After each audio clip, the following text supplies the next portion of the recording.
ഇപ്പോഴും പാർക്കറും അല്ലെങ്കിൽ ഈ ഫിസിക്കലി ഡിമാൻഡിങ് ആയിട്ടുള്ള കാര്യങ്ങളൊക്കെ പഠിക്കാനും അറിയാനൊക്കെ ശ്രമിക്കുന്നുണ്ടല്ലേ? പിന്നെ തീർച്ചയായിട്ടും കാലിസ്തനിക്സും പാർക്കോറൊക്കെ ഞാൻ എപ്പോഴും ചെയ്യാറുണ്ട്. കാരണം സിനിമയിലേക്ക് വരുമ്പോൾ ഫൈറ്റൊക്കെ ചെയ്യുന്ന സമയത്ത് നമ്മുടെ സേഫ്റ്റിയും കാര്യങ്ങളൊക്കെ കുറച്ച് ഇമ്പോർട്ടൻ്റ് ആണ്. കാരണം നമുക്ക് എന്ത് ഇഞ്ചുറിയോ എന്തെങ്കിലും പരിപാടികൾ പറ്റിക്കഴിഞ്ഞാൽ തന്നെ ആ സിനിമേനെ എഫക്റ്റ് ചെയ്യും, നമ്മളെ എഫക്റ്റ് ചെയ്യും. മനസ്സിലായി? അപ്പോൾ ഇഞ്ചുറീസും അങ്ങനത്തെ ഒന്നും ഇല്ലാതിരിക്കാണ്ട് ഇതൊക്കെ ഒന്ന് ബോഡിയൊക്കെ അതായിട്ടൊന്ന് കോപ്പപ്പായി നിന്ന് കഴിഞ്ഞാൽ, ട്യൂൺഡായിട്ട് നിന്ന് കഴിഞ്ഞാൽ അത്രയും ഇഞ്ചുറീസ് കുറവുണ്ടാവുള്ളൂ. അപ്പോൾ അതും കൂടി കൊണ്ടാണ് അതൊക്കെ ജീവിതത്തിൻ്റെ ഭാഗമാക്കുന്നത്. കാരണം മലയാളത്തിലാണ് കുറവ്.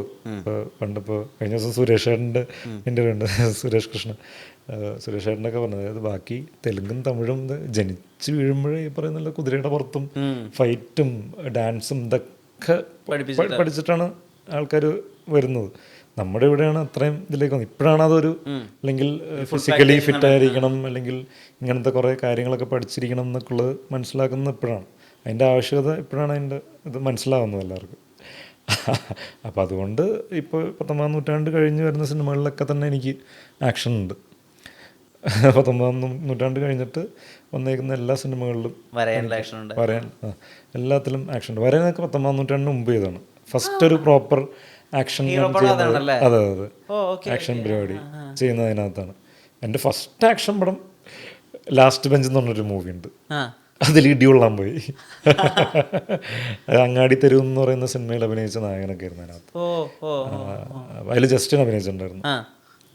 എൻ്റെ മൊഴി ജസ്റ്റിൻ അതിനകത്ത് അഭിനയിക്കുന്നുണ്ട്. അപ്പോൾ ഇവരൊക്കെ ഉണ്ട്, മുസ്തഫ ഉണ്ട്, ബിയോണ്ട്, അങ്ങനെ കുറേ പേരുണ്ട്. ജസ്റ്റിനും അതിനകത്ത് അഭിനയിക്കുന്നുണ്ട്. അപ്പോൾ ഞാനൊന്ന് ഓഡീഷൻസ് നടക്കുന്നുണ്ട്. അപ്പോൾ ജസ്റ്റിനെ പരിചയമുണ്ട്. ഞങ്ങൾ സ്റ്റാർ ഹണ്ട് എന്ന് പറഞ്ഞിട്ടൊരു റിയാലിറ്റി ഷോ ചെയ്തിട്ടുണ്ട് കൈരളിയിൽ. ഇതൊക്കെ എൻ്റെ പ്രാക്ടീസിൻ്റെ ടൈമുണ്ട്. ഇതൊക്കെ ഞാൻ കയറി ഇറങ്ങിപ്പോയ, അല്ലെങ്കിൽ എനിക്ക് പെർഫോം ചെയ്യാൻ കിട്ടിയ സ്പേസസ് ആയിരുന്നു. കാരണം എനിക്ക് ഭയങ്കര ഒട്ടും കോൺഫിഡൻസ് ഇല്ലാത്ത ആളാണ്. ഇപ്പോഴും എനിക്ക് സ്റ്റേജിൽ കയറി കഴിഞ്ഞാൽ കുറേ ആൾക്കാരെ കണ്ടു കഴിഞ്ഞാൽ എനിക്ക് ഇപ്പോഴും ഒരു സഭാകമ്പം അങ്ങനത്തെ ഒരു സാധനമൊക്കെ ഇപ്പോഴും വരാറുണ്ട് ഉള്ളിൽ. അപ്പോൾ അന്ന് ഒട്ടുമില്ല, ഇന്ന് പിന്നെയും കുറച്ചെങ്കിലും ഉണ്ടെന്ന് പറയാം. ഫേസ് ചെയ്ത് അങ്ങനെ. അപ്പോൾ ആ സ്റ്റേജ് ഫിയറും കാര്യങ്ങളൊക്കെ കളയാനായിട്ട് ഈ പറയുന്ന പോലെ ഈ സ്റ്റാർ ഹണ്ട് പോലത്തെ റിയാലിറ്റി ഷോസും കാര്യങ്ങളൊക്കെ എനിക്ക് ഒരുപാട് ഹെൽപ്പ് ചെയ്തിട്ടുണ്ട്. അപ്പോൾ അങ്ങനെ ലാസ്റ്റ് ബെഞ്ചിൽ ഒരു ദിവസം ജസ്റ്റിൻ്റെ കോൾ വരികയാണ്. അപ്പോൾ ജസ്റ്റിൻ വിളിച്ചിട്ട് പറഞ്ഞാൽ, എൻ്റെ ചേട്ടൻ്റെ ക്യാരക്ടറുണ്ട് അതിനകത്ത്, കുറച്ചുള്ളൂ, വന്നിട്ടിങ്ങനെ അവരടിക്കാൻ പോകുന്നു, എന്നിട്ട് ഇടി കൊണ്ട് പോരുന്ന പരിപാടിയാണെന്നു. ഓക്കെ ആണ് ഞാൻ, പിന്നെ എന്ത് ഓക്കെ ആണെന്നുണ്ട്. ഞാൻ പറഞ്ഞ ഒരു അതിന് മുമ്പ് എന്ത് സംബന്ധിച്ച് കഴിഞ്ഞാൽ നല്ല കട്ട മീശ വെച്ചിട്ടൊക്കെ ഇരിക്കുകയാണ് ഞാൻ വീട്ടിൽ. അപ്പോൾ ഒരു ദിവസം ഞാൻ കണ്ണാടിയൊക്കെ നോക്കിയാണ്, മീശ കുറച്ചും കൂടി യങ്ങായിട്ടിരിക്കുക എന്ന് പറഞ്ഞിട്ട് മീശയും കൂടി അങ്ങ് പഠിച്ച് കളഞ്ഞിരിക്കുന്ന സമയത്താണ് അവൻ വിളിക്കുന്ന ചേട്ടൻ്റെ റോള്. എന്നിട്ട് ഞാൻ മീശയൊക്കെ പഠിച്ച് മറ്റേ പുത്തൻ കലമായിട്ടാണ് പോയെന്നും മറ്റേ ഭീഷണിയൊക്കെ. അതിനകത്ത് എൻ്റെ വോയിസ് യൂസ് ചെയ്താണ് വേറെ ആരുടെയോ, എൻ്റെ വോയിസ് അല്ല അതിനകത്തുള്ളത്. അതും കോമഡിയാണ്. അപ്പോൾ അത് അന്ന് എക്സ്പീരിയൻസ് ചെയ്തിട്ടുണ്ടായിരുന്നു. ഒരു 2 ദിവസം പോയി ഫൈറ്റും പരിപാടികൾ, ഇടി കൊള്ളുന്ന പരിപാടികളൊക്കെ.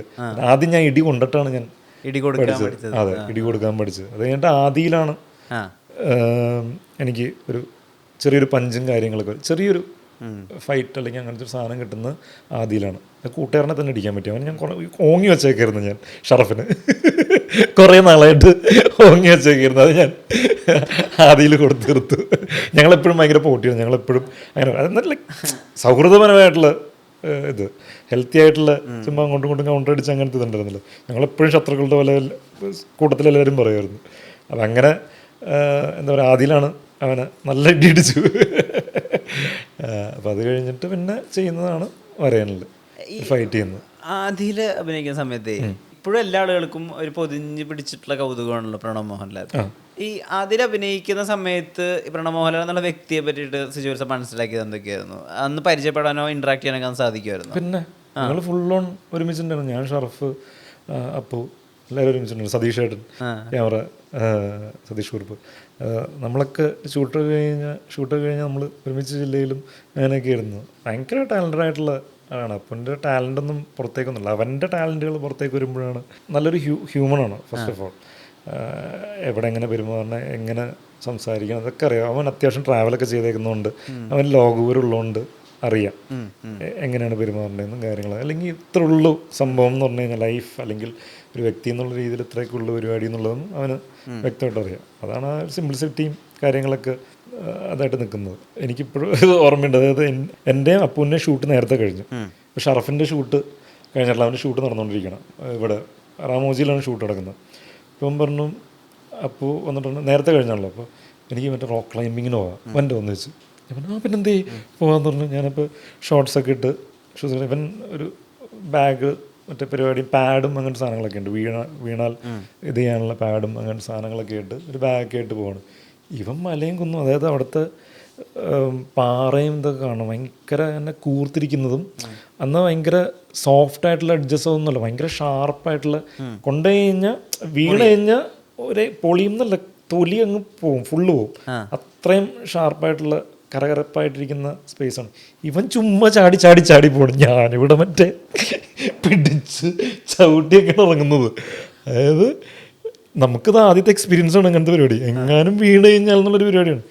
ചുമ്മാ കൂളായിട്ട് ചുമ്മാ ഇങ്ങനെ ഇങ്ങനെ ഇങ്ങനെ നടന്ന് പോകുന്നു. ഇത് കഴിഞ്ഞിട്ട് അവിടെ നല്ലൊരു പാറ, മറ്റേ CID ഉണ്ണികൃഷ്ണൻ പറയുന്നത് ഹായ് നല്ല കട്ടാന്ന് പറയണല്ല, നല്ലൊരു പാറ, വലിയ പാറ കണ്ടിട്ട് ഇത് കൊള്ളാന്ന് പറഞ്ഞിട്ട് മച്ചാനാണ് മറ്റേ താഴെ ബെഡ് പോലത്തെ പരിപാടി ഇട്ട് പൗഡറൊക്കെ ഇട്ട് ഷൂസും പരിപാടിയൊക്കെ ഇട്ടിട്ട് സാധനം പതിയെ പിടിച്ച് ഇങ്ങനെ കയറി തുടങ്ങി. എനിക്കാണെങ്കിൽ പേടിയായിട്ട് വയ്യ. കാരണം എന്താണെന്ന് വെച്ച് കഴിഞ്ഞാൽ ഇവനെ കൂട്ടിക്കൊണ്ടുവന്നേക്കുന്നത് ഞാനാണല്ലോ, ഉത്തരവാദി ഞാനാണല്ലോ. ഇവനെങ്ങാനും വീണ് എന്തെങ്കിലും പറ്റുമോ എന്നുള്ള പേടി. ഞാൻ ഷറഫിനെ വിളിച്ചിട്ട് ഷൂട്ട് കഴിഞ്ഞോ, ഇല്ല എടാ ഒന്ന് വേഗം അറിയില്ല. അവനിങ്ങനെ കയറി, എനിക്കിത് ആദ്യമായിട്ട് കാണുന്നത്. പക്ഷെ പുള്ളി കൂളായിട്ട് ഇതിനിടയിലൊന്ന് വീണായിരുന്നു, പക്ഷെ ബെഡിലേക്ക് വീണ്. അതവന് പ്രാക്ടീസ്ഡാണ്, അവൻ അത് യൂസ്ഡാണ് അങ്ങനത്തെ പരിപാടികൾ. വീണു. ഇത് കഴിഞ്ഞിട്ട് പിന്നെ ഷറഫ് വന്നു. ഇതൊക്കെ എനിക്ക് ആശ്വാസം ഏതെയുണ്ട്. ഇവൻ കൂളായിട്ട് ചില്ലായിട്ട് വീണു. അവൻ നന്ന് പറയണ്ടായിരുന്നു ഹംപിയിൽ പോകണം, ഹംപിയിൽ പൊളിയാണെന്നൊക്കെ പറഞ്ഞിട്ട്. അവിടെ കംപ്ലീറ്റ് പാറകളാണ് അതിൻ്റെ പുറത്ത്. അവൻ റോക്ക് ക്ലൈമ്പിങ്ങും പരിപാടികളും അങ്ങനെ സാധനങ്ങളൊക്കെ ചെയ്യുന്നത് കൂടുതലും അവിടെയാണ് എന്ന് പറയുന്നുണ്ടായിരുന്നു. ഹംപിയിൽ പോണ കാര്യം ഇതൊക്കെ. മോഹൻലാലിന്റെ മകൻ അങ്ങനെ ഒരു ലേബലിങ്ങേ ഇല്ല അല്ലേ മനുഷ്യന്? അങ്ങനത്തെ ഇതൊന്നുമില്ല. അങ്ങനെ ബാക്കിയുള്ളവർക്കാണ് അങ്ങനത്തെ പരിപാടികളും കാര്യമുള്ളത്. അവൻ നമുക്കങ്ങനെ തോന്നിയില്ല.